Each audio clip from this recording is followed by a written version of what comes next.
बार कहते हैं, माता पिता का भरोसा रखेंगे तो आप हमारे आराध्य देव और गुरुदेव के वचनों पर चल ही नहीं सकते। भोगेश्वर प्रशक्ता नाम तया प्रहृत चेतसाम व्यवसायत्मिका बुद्धि समाधो न विधीयते, नाटक हो जाएगा।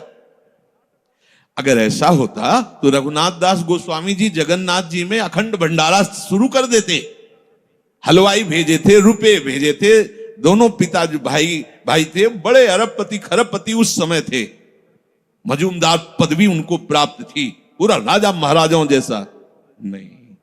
जगन्नाथ जी के सिंहपौर पर खड़े होकर भीख मांगकर खाते और वो सब त्याग दिया। ये है परमार्थ का स्वरूप। ऐसा संसार से संबंध विच्छेद करने के लिए तैयारी करनी ही है। ये शरीर और शरीर के संबंधी भोग और शरीर संबंधी रिश्ते नातेदार, यही संसार है। इससे अंदर से संबंध विच्छेद किए बिना कोई न भक्त हो सकता है, न महात्मा हो सकता है, न भगवत प्राप्ति कर सकता है। जो प्रभु से बिछुड़ा हुआ बहुत जन्मों से है और संसार से अपनापन किए हुए है, अब बिना ये अपनापन संसार से हटाए प्रभु से योग हो ही नहीं सकता। चाहे जिससे आशीर्वाद मांग लो, चाहे जिससे आप जाकर के कहो कि हमें हाथ रख दो। लोग ऐसे बावरे हाथ पैर रखने से कुछ होता है क्या?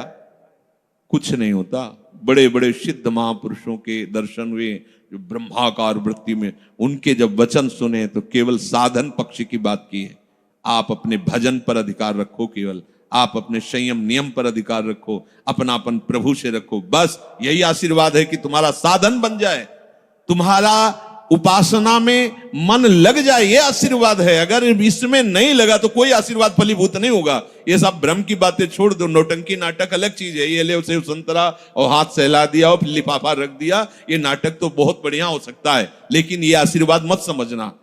तुम्हारी भजन में रुचि हो जाए, तुम्हारी विषयों में अरुचि होकर संयम नियम पूर्वक प्रभु आराधना में मन लगने लगे, ये संत का आशीर्वाद फलीभूत हो गया। जो आपने शरीर और शरीर के संबंधियों पदार्थों में अपनापन कर लिया, ये भूल त्यागे बिना तुम्हारा योग हो ही नहीं सकता। कितनी बढ़िया बात, बड़ी अमृतमयी बात है।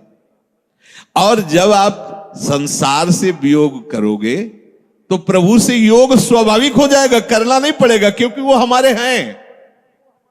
संसार से योग करना पड़ता है, योग होता भी नहीं है। कहां अपने हाथ में कुछ लग रहा है क्या? प्रतिपलायु नष्ट